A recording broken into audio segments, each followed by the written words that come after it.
21세기 사도행전을 쓰며 사는 사람들, 이 시간 진행의 이상진 장로입니다.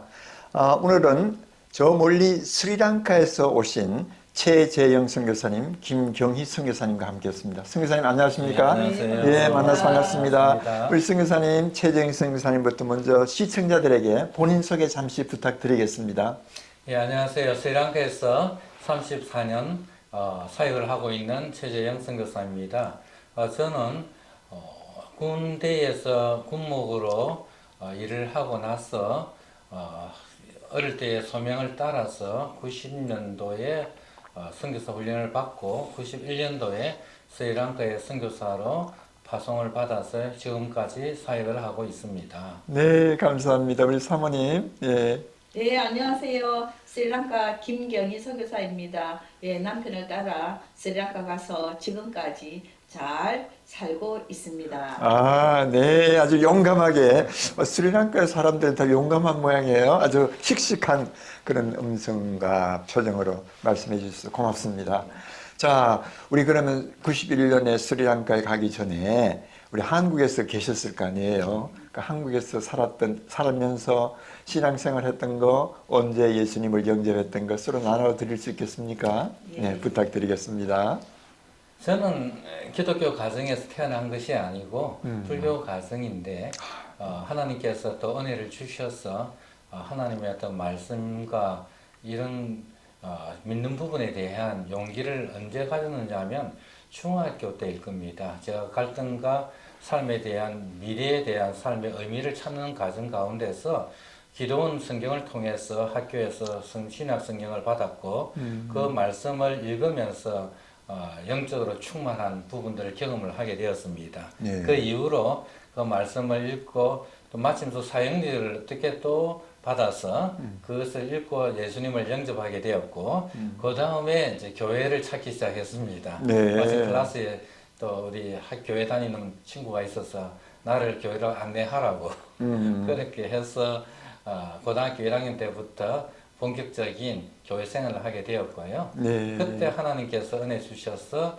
선교사에 대한 비전, 네. 하나님 주시는 이 마음의 평강을 나도 그것을 갖지 못한 사람들에게 나누어 줘야 되겠다. 네. 이런 비전을 가지게 되었고 그것이 3년 동안 기도하면서 쭉 나가다가 신학교를 마치고 선교사로 자연스럽게 나가게 되었습니다. 네. 자, 아주 불신 가정에서 또 친구한테 직접 날 교회로 인도하라고 얘기하시고 셀프 스타디를 하셨어요. 기도원 선교에서 나오는 어떤 성경을 읽고 또 사형리의 뭡니까? Four Spiritual Law 그것을 읽고 터득했다고 하는 것은 보통 예상하지가 않는데요.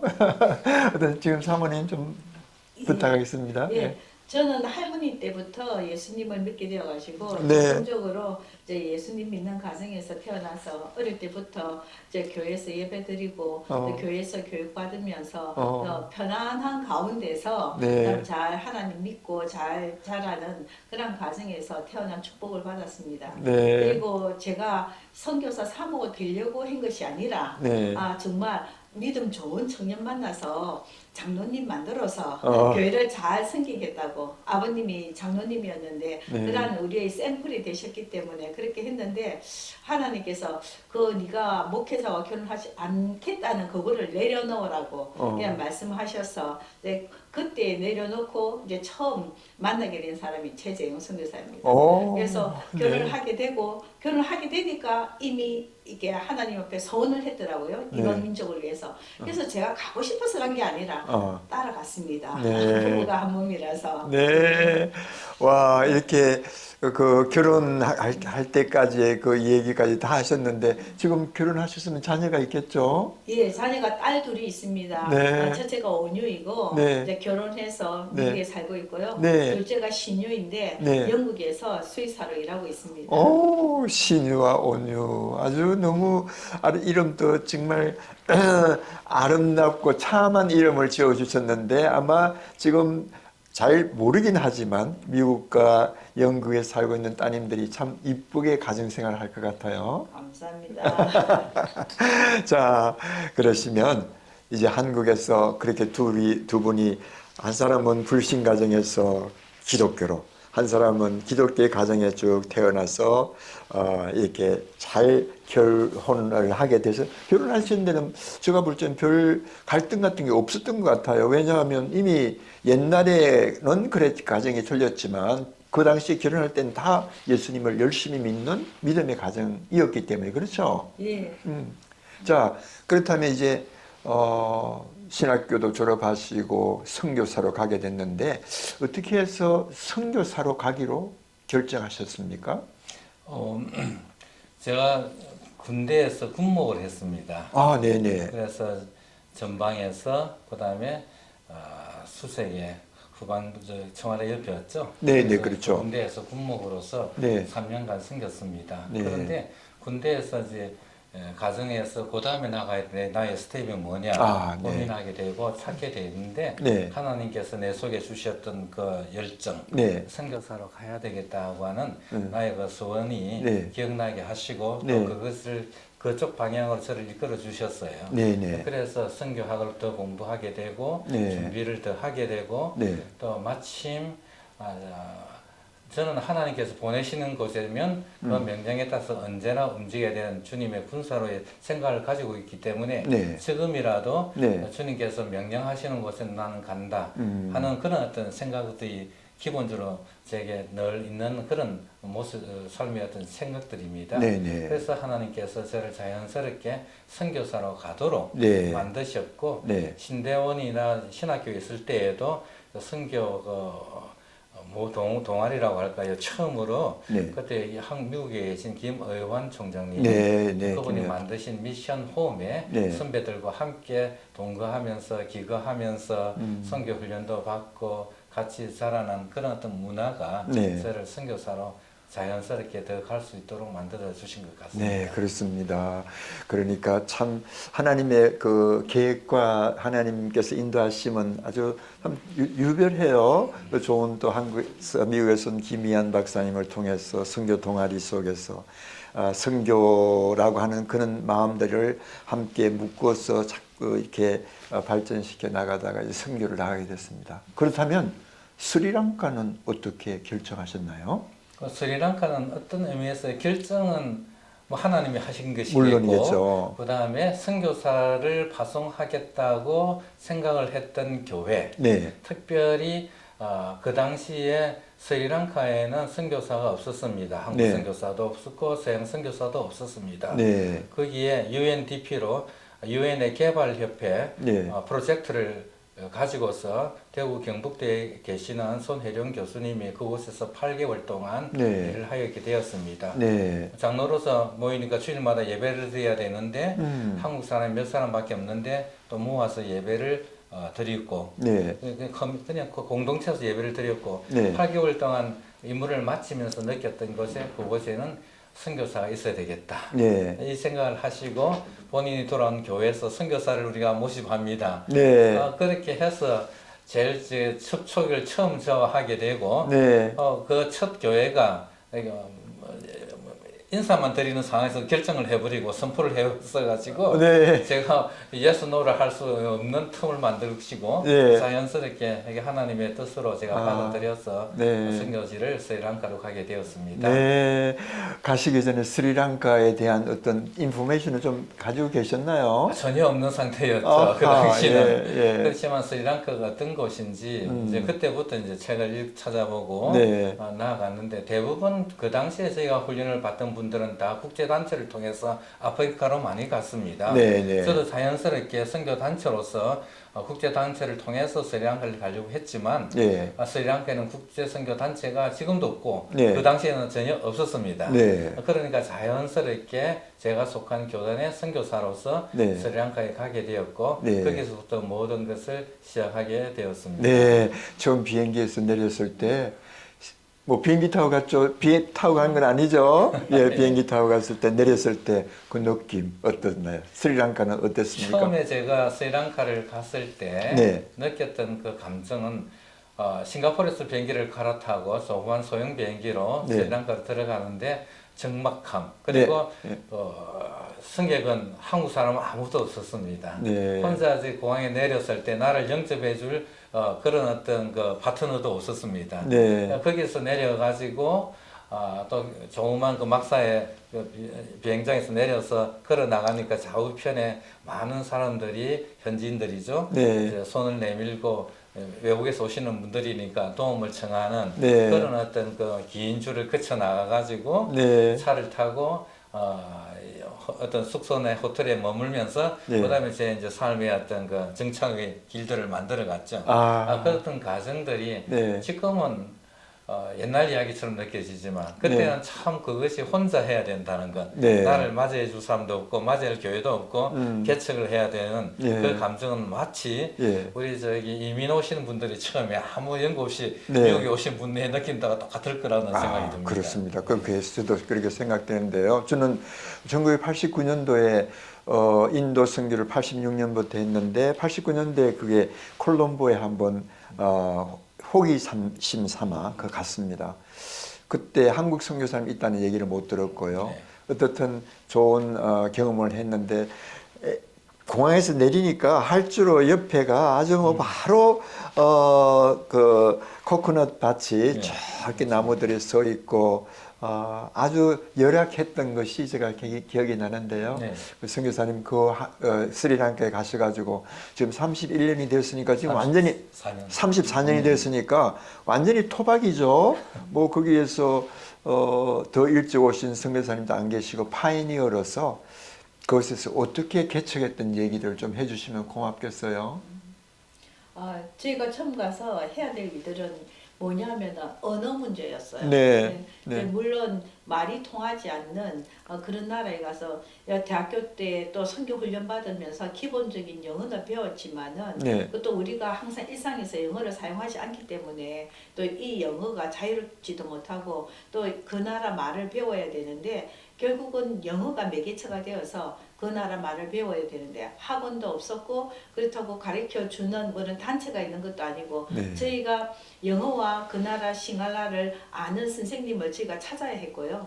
그 선생님을 찾으면 그 선생님이 저희 집으로 오든지 저희가 가든지 해야 됐고 또 그런 능력을 가지신 분이 작기 때문에 또 가격도 굉장히 높았습니다. 네. 그런 가운데 언어를 구하는 선생님 찾는 것도 힘들었고 또 영어를 매체로 배우는 것 자체도 쉽지 않았고 언어를 배우면서 이 체계가 되어 있는 그런 영어를 배울 때도 쉽지 않았는데 이런 가르치는 체계가 되어 있지 않는 그런 시스템 가운데서 언어를 배우는 게 참 많이 힘들었습니다. 그리고 이 스리랑카 언어가 많습니다. 영어가 있고 싱갈라가 있고 타밀이 있고 메조리티가 이 세 개가 있는데 이 세 개를 동시에 다 배울 수는 없기 때문에 그 나라의 메조리티 싱갈라 민족의 싱갈라를 배우기 시작했습니다. 네. 그러니까 그것이 금방 되면은 좋은데 참 우리 알겠지만 언어는 엉덩이 싸움 아닙니까? 네. 이 엉덩이 싸움과 또 이렇게 환경에 적응하는 것과 그다음에는 또 음식이 모두 다른 곳에서 함께 모든 것이 어려운 가운데 해 나가는 것이 참 쉽지 않은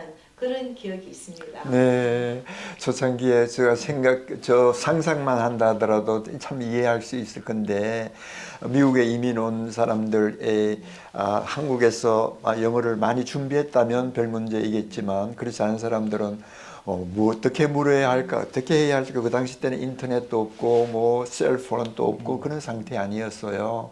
참 고생하셨던 그 얘기 초창기에 그 말씀을 들으면서 그런데 지금 34년이 지난 지금은 완벽한 그 언어로 구사할 수 있겠죠? 언어는 계속 배워야 되지만요. 네. 34년을 살면서 네. 터득한 건 뭐냐면 네. 그 나라 사람들의 마음을 단 한마디를 하더라도 알게 되고 먼저 캐치하게 되는 네. 그런 것을 습득을 한 거죠. 그렇죠. 그거는 여행객들이 전혀 알 수 없고 배울 수 없는 네. 그런 뉘앙스와 예. 그런 심정을 그 예. 마음 상태를 말 몇 마디로서 이미 다 읽을 수 있는 단계까지는 들어선 거죠. 네, 그렇습니다. 이제 뭐 34년이라 그러면 물론 좀 더 어렸을 때 그곳에 갔으면 더 빨리 더 많이 깊게 할 수 있겠지만 그런데도 불구하고 아주 그 당시 때마다 젊었을 때니까요. 언어를 하시고 이제는 뭐 그 가셔가지고 하시는 어떤 사역을 처음 시작하셨고 지금 진행이 되고 있나요? 제가 처음에 갔을 때는 왜 선교사가 오느냐에 대한 질문을 네. 현지에 있는 교회와 교단으로부터 받았습니다. 네네. 왜냐하면 당시에 선교사는 다 서양 선교사였습니다. 네. 서양 선교사라는 개념이 있었죠. 물론 현장에는 선교사가 없었지만 네. 동양 선교사가 처음으로 가니까 왜 동양인이 선교사로 스리랑카에 오느냐. 네. 첫 번째 퀘스천. 두 번째 퀘스천은 왜 한국에서 오느냐. 한국은 그 당시에 스리랑카 사람들의 시각에서 봤을 때는 한국 하면은 아주 거지같이 가난한 나라라는 개념을 가지고 있었습니다. 왜냐하면 영국의 식민지를 받을 때 그 용병으로 6.25에 참전했던 스리랑카 군인들 있지 않습니까? 그때는 영국 지배였으니까 네네. 그 사람들이 보고는 한국은 정말 스리랑카보다도 더 힘들고 가난한 나라였죠. 그렇죠. 왜냐하면 6.25 때 문제니까. 그 당시에 1945년도에 스리랑카는 아시아에서 두 번째로 잘 사는 나라였습니다. 오, 그렇습니까? 아주 잘 사는 나라였어요. 네. 그런데 그때 거기에 있던 사람들이 병사로 한국에 와서 영국군 속해서 전투에 참석했는데 그분들의 입에서 나오는 이야기는 한국은 참혹하고 거지 같고 가난한 나라다. 이 인식이 변하지 않았던 거예요. 그 중간에 이제 북한이 더 들어와서 북한과 더 친해졌기 때문에 네. 그런데 저희가 한국에서 온 선교사니까 얼마나 자기들이 관점에서 봤을 때는 가난한 나라에서 왜 우리나라로 선교사를 오지? 그 말이 이해가 가네요. 관점이 하나 네, 있었습니다. 네. 두 번째는 네. 신학적으로 네. 모든 종교는 다 자기 종교에 열심히 하면 구원을 받는다. 이리 가든 저리 가든 똑같이만 구원을 받는다. 이런 신학적인 생각이 자유적인 생각이 강했어요. 네. 그러니까 저희들 보고 이 종교 간의 어떤 내적인 평화를 깨트리는 전도 활동, 선교 활동, 교회 개척 활동 이건 해서는 안 된다. 네. 그래 현상 유지하는 데에 집중해라. 네. 이것을 저희가 협력하는 그 현지 교단하고 네. 관계를 했을 때 그거부터 요구를 받았어요. 그래서 그 단체에서 제게 요구하는 것은 전도사님들, 교육자들을 일주일에 한 번씩 교육을 시켜달라. 그거부터 시작을 한 겁니다. 네, 네. 자, 그러니까 전혀 아닌 것에서부터 거기에서 있는 기성 교회의 지도자들과 서로 사귀게 되고 또 선교사님께서 그분들에게 그 목회자 지도할 수 있는 그런 시간을 허락해 주신 것만 하더라도 많은 진척이었네요. 네. 그 후에 어떤 사역들이 계속 진행이 그래서 됩니까? 그분들과의 관계 안에서 이제 많은 투쟁이 있었죠. 네. 투쟁을 하면서도 한 가지 배운 것은 또 하나님께서 제게 은혜를 주셔가지고 스리랑카에 있는 그 복음주의 단체를 네. 만나게 해서 그쪽에서 매주 해서 또 매달 네. 교회 여러 지도자들이 모여서 기도회도 하고 언언하는 기구가 하나 있습니다. 네. 거기에 이제 선교 파트에 제가 선교사로서 네. 자연스레 교제하면서 들어가서 스리랑카 모든 교단의 움직임과 스리랑카 교회의 움직임을 한눈에 바라볼 수 있는 기회를 하나님께서 저에게 허락해 주셔서 네. 그 당시에 스리랑카 전체를 움직이는 각 교단의 리더십들과 자유스럽게 교류하고 이야기 나누는 네. 그런 기회를 주심으로 인해서 네. 자연스럽게 스리랑카 전체에 대한 정보와 스리랑카 전체에 대한 관련을 맺는 네. 그런 기회를 제가 갖게 되어서 네. 자연스럽게 그런 어떤 활동들 네. 그래서 네. 빌리 그레암 위성 새틀라이트 미션 할 때에도 네. 그 운영팀들이 왔을 때 제가 안내 다 해드리고 같이 스리랑카 복음전도 위성 방송으로 복음전도 활동하는 일에 네. 앞장서서 같이 했던 기억들이 네. 나타나 기억이 납니다. 네. 그러니까 선교사님께서 어프로치한 것이 그 현재 로컬 리더십의 좀 하이 레벨의 리더십하고 연결이 된 것 같아요. 네. 제가 볼 적에 그것도 굉장히 큰 중요한 하나의 선교 어프로치 방법이 아닌가 이렇게 생각되거든요. 뭐 대부분이라고 볼 수 없지만 어떤 사람들은 가장 낮은 쪽부터 이렇게 컨택해서 그 사람들에게 복음을 전하는 거 그것도 한 방법이고요. 그 다음에 아주 하이에 있는 레벨에 있는 분들하고 연결을 해서 또 그를 통해서 또 새로운 그 선교의 연결고리를 갖다 짓는 것도 또 좋은 하나의 방법이라고 저는 생각됩니다. 자, 그런 의미에서 이제 그렇게 하셔가지고 실제적으로 이제 선교사님이 몸에 부딪히면서 일상을 하신 어떤 사역은 어떤 것입니까? 저는 이제 선교사님하고 다르게 예. 저희가 이제 시작한 게 자녀가 둘이 있기 때문에 네. 그때 갔을 때에 이제 1살, 3살 이렇게 네. 되었는데 일단 제가 언어 공부하기 위해서 애들을 무조건 로컬 유치원에 보냈습니다. 아, 예. 그래서 로컬 유치원 보내고 언어를 하면서 언어만 하면은 이렇게 선교사로 갔는데 뭔가를 해야 되겠다고 이제 결심을 하고 이제 참석하는 교회의 성도 중에 유치원을 몬테소리를 하는 예. 이제 그 선생님이셨는데 내가 가서 일주일에 한번 봉사하겠다. 잘 못하는 영어지만 예. ABCD는 할 수 있으니까 제가 이제 영어를 가르치겠다. 예. 그래서 일주일에 한번 참석해서 애들한테 이제 영어로 이제 가르치기 시작했습니다. 그것을 한 텀 정도 할 때까지 계속 그렇게 하면서 이제 로컬 언어를 배우고 그다음에 로컬 사람들과 만나는 그런 문을 열은 것 같아요. 네. 그래서 그 한 텀 하고 이제 안식년에 가서 저희가 또 이렇게 선교사님이 또 공부했기 때문에 저도 또 신학교에서 이제 공부를 하면서 다 모든 과정을 영어로 이제 예. 공부를 했는데 공부를 하고 다시 돌아와서 어느 정도 이제 영어에 자신이 있고 또 로컬어가 어느 정도 되었기 때문에 이제 그 다음 단계에서는 내가 이제는 로컬어로 이제 뭔가를 해야 되겠다. 해서 이제 시작한 게 이제 선교사님이 이제 목회자들을 가르쳤기 때문에 그 교회 목회자들을 양성한 교회에 가서 볼 때에 예. 목회자는 있는데 윤질학교 선생님이 아무도 없어서 네. 애들을 가르치는 이런 모든 구조가 안 돼 있었어요. 그래서 네. 교사 교육을 시작하자. 음. 그래서 저희가 이제 교사 교육을 이제 시작하게 되었고 교사 교육을 하다 보니까 또 제가 샘플로 어린이들을 어떻게 가르치는지 이것을 보여줘야 되겠다. 그래서 또 어린이 사역을 시작해서 지금까지 교사 교육, 어린이 사역을 하고 있습니다. 네, 정말 아주 참 좋은 아이디어를 잡으신 것 같아요. 유치원을 운영하는 것은 사실 로컬 좀 트레이닝만 시킬 것 같으면 로컬에 있는 그 지도자들은 얼마든지 운영할 수 있거든요. 그러나 현지에서는 교사들을 또 훈련하는 것은 조금 더 어려울 수 있는데 그 어려운 부분을 선교사님이 딱 맡아서 하셨다는 것은 very good idea. 아주 좋은 선교 접근 방법이었지 않은가 이렇게 생각이 됩니다. 예, 그 선교사님 그다음에 그 후에 또 어떤 사역들을 그래서 진행하십니까? 저는 처음에 초창기에 첫 안식년 가기 전까지는 네. 스리랑카의 메인 교단에서 목회자들, 예. 전도사님들 예. 훈련을 시키는 일만 주로 하게 되었고요. 네, 네. 그다음에 안식년을 영국에서 마치고 나서 들어와서는 네. 이제 전체 복음주의를 담당하는 신학교에서 네. 풀타임 교수로 교수로 사역을 하게 하셨었네. 되었습니다. 네, 하면서 그 당시에는 저희들 학생들이 이제 계속 늘어나게 해서 1년에 한 100명 정도 학생들이 있었어요. 네, 네. 그러니까 그분들을 가지고 함께 일주일간 가르치고 네.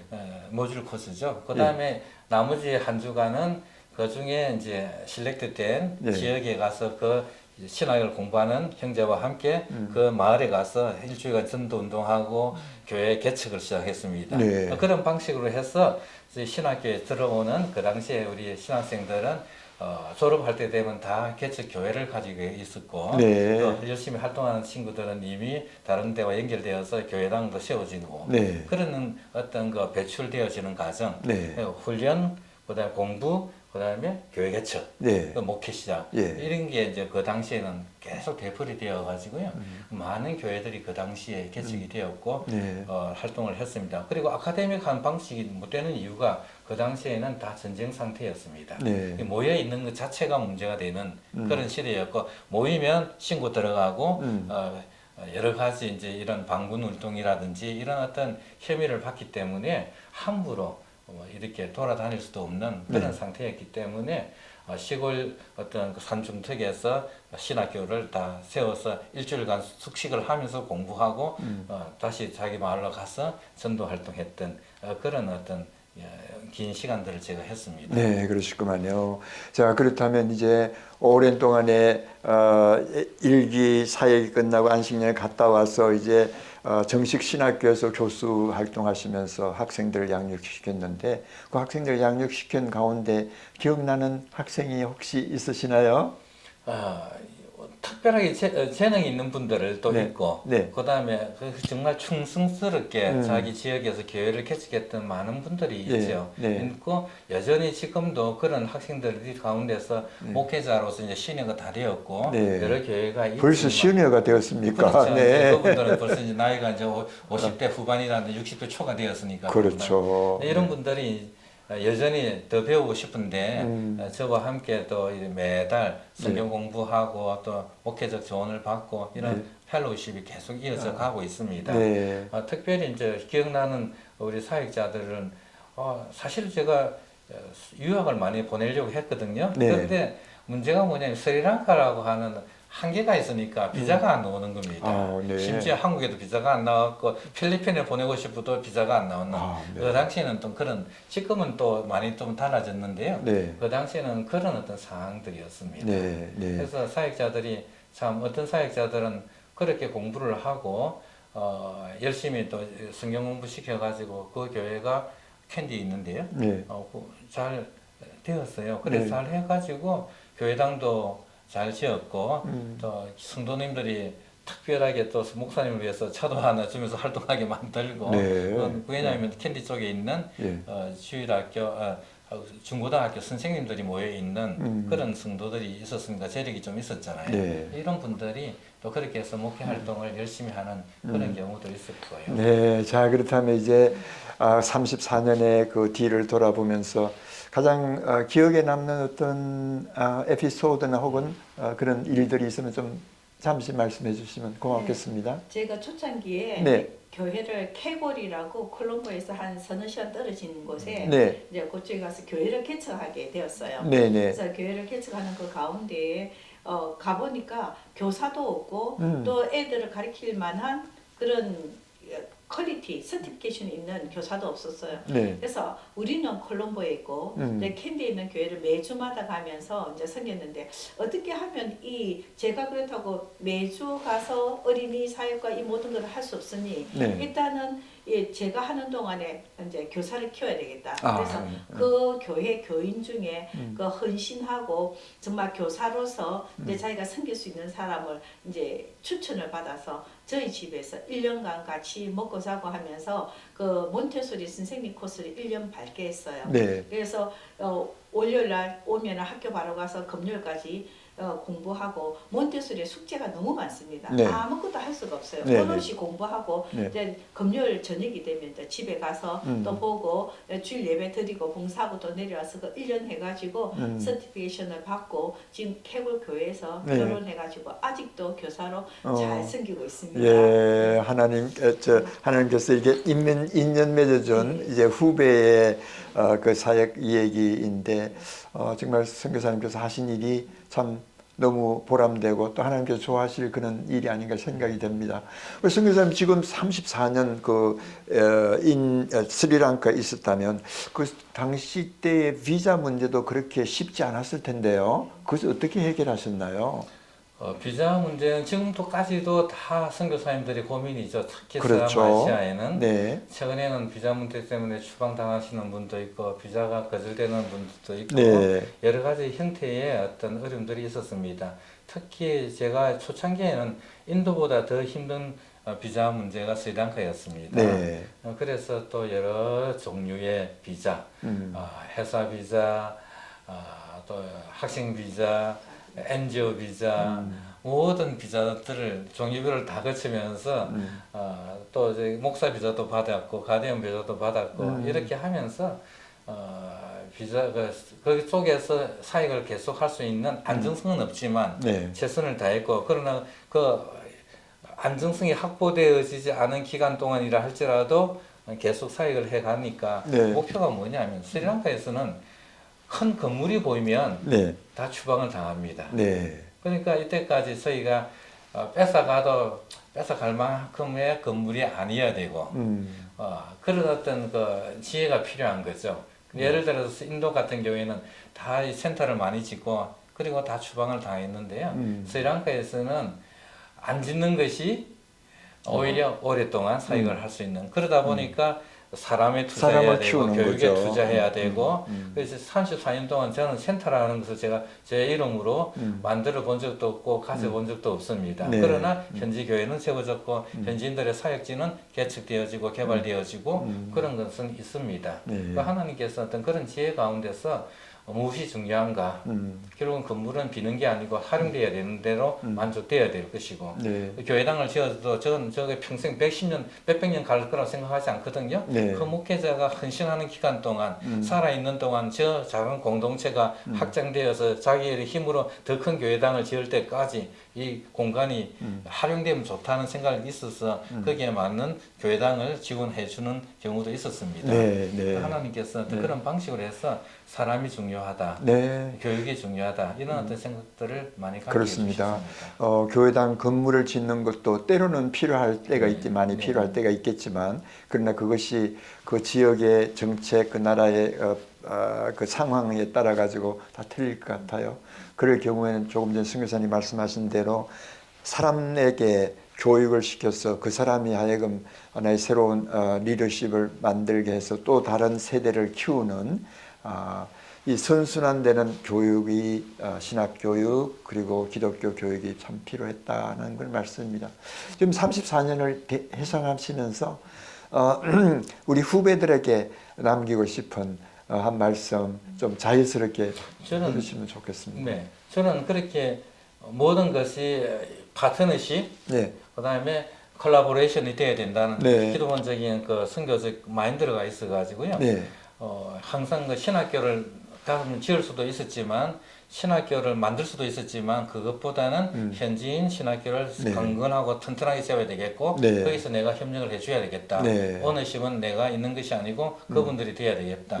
교수진도 마찬가지로 오랫동안 붙들고 있을 수도 있지만 네. 어느 정도 만약 기본만 되면 그분들이 가르치면서 성장해야 되고 네. 저는 그 백그라운드로서 밀어주면 된다. 네. 이런 기본적인 생각을 가지고 있습니다. 네. 그러니까 센터에 모여서 공부하자는 것이 아니고 내가 너희들한테 가겠다. 그래서 이제 도시마다 방문해서 목회자들 모이게 하고 거기서 가르치고 며칠 동안 훈련하는 것을 정기적으로 매달 해가는 그런 과정을 했습니다. 네. 그래서 오늘은 이곳, 다음엔 저곳 매주 이제 돌아다니면서 그런 형태의 어떤 그 롱텀 미니스트리를 이루어지다 보니까 제가 가지고 있는 영향력은 훈련시키고 또 교회를 찾아 설교를 하면서 형편을 듣고 이렇게 하다 보니까 이제 남아 있는 우리 동역자들이 내가 물질로 지불은 하지는 않지만 월급을 주는 건 아니지만 영적인 관계 안에서 항상 지금도 항상 찾아갈 수가 있고 또 도움을 줄 수 있는 그런 관계는 항상 있다고 생각이 들고요. 네. 또 그래도 선교사가 나오는 형편이니까 가끔가다 격려하고 위로해 주는 것이 unexpected 기프트가 그들에게는 큰 즐거움인 거죠. 그러니까 네, 네. 이게 주종 관계가 아니고 물질 관계가 아닌 친구로서의 성장하는 관계 이런 것들을 이제 더 배워가는 그런 상태가 된 게 네. 감사합니다. 네, 그게 이제 후배 선교사님들께 남기고 싶은 말이기도 하시고요. 우리 사모님께서는요. 네, 저는 최근에 또 네. 이렇게 제가 하나님께서 주신 마음인지 모르겠지만 네. 어떤 분이 그러시더라고요. 아우 그 힘든데 어떻게 그 오랫동안 계셨냐고. 네. 그러니까 다른 분이 하시는 분이 지좋으니까 있지 그러더라고요. 네. 그래서 하나님께서 주시는 그 전도서에 보면은 참 인생에서 유익한 것이 무엇이냐 이러면 짧은 영어지만 to be happy. 내가 있으면서 행복하면 있을 수 있는 거잖아요. 네, 그래서 네. 주님 일을 하는 데 있어서 잘하고 못하고를 따지지 말고 네. 다른 동료자들이 너는 잘하고 나는 못 비교하지 말고 내가 주님 일 하면서 해피하면 네. 내가 정말 만족하고 좋으면은 계속 할 수 있는 것 같고요. 그 다음에 이제 to be happy and do good이라고 되어 있거든요. 예. 좋은 일을 해라. 그래서 인간에게 참 좋은 일이 무엇일까? 영원한 생명을 주는 일이 아니냐. 그와 더불어서 사랑은 어떻게 하냐? 하나님한테 어떻게 사랑합니다고 표현할 수 없으니까 이웃에게 좋은 것을 나누어 주면서 내가 행복하게 그들과 함께 더불어 사는 그런 선교를 하면은 아마 힘들지 않게 가지 않겠나 그렇게 말씀드리고 싶습니다. 아이고 우리 후배들에게 우리 사모님께서 또렷하게 좀 잘 말씀하셨어요. 자, 그렇다면 파송한 교회가 어느 교회라 했습니까? 저는 여러 교회를 거쳤습니다. 맨 마지막에 제일 마지막에 제가 저기 지금은 두 교회가 있죠. 예. 그래서 한국에는 친구 교회가 예.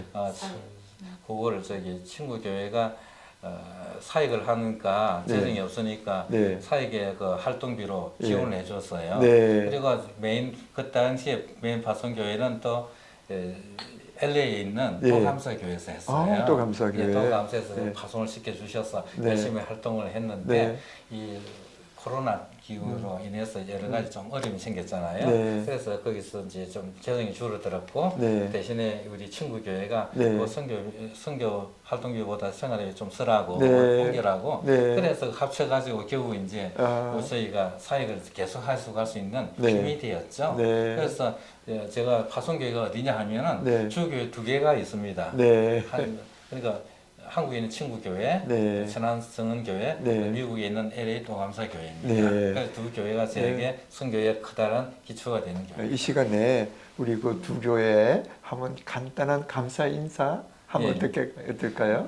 저는 선교사로 계속 할 수 있는 지금의 그 원동력은 하나님이시지만 그것을 하게끔 만드는 두 교회, 도감사교회 항상 기도와 또 헌신에 대해서 늘 감사한 마음을 제가 가지고 있습니다. 네. 그리고 한국에 있는 친구교회, 천안성은교회는 항상 믿어주고 아무 그거 없이 지금까지도 계속 저희가 사역을 해갈 수 있도록 기도해 주는 것, 그리고 지원해 주는 것, 네. 그래서 늘 감사의 마음을 가지고 있어요. 네. 내가 이것 해라 저것 해라 하는 것이 아니고 선교사님을 저희들은 이미 오랫동안 보고 경험했기 때문에 항상 믿습니다. 네. 무엇을 하든지 하시는 것이 선교입니다. 네. 그런 마음으로 밀어주시고 기도해 주셔서 참 감사를 드려요. 네.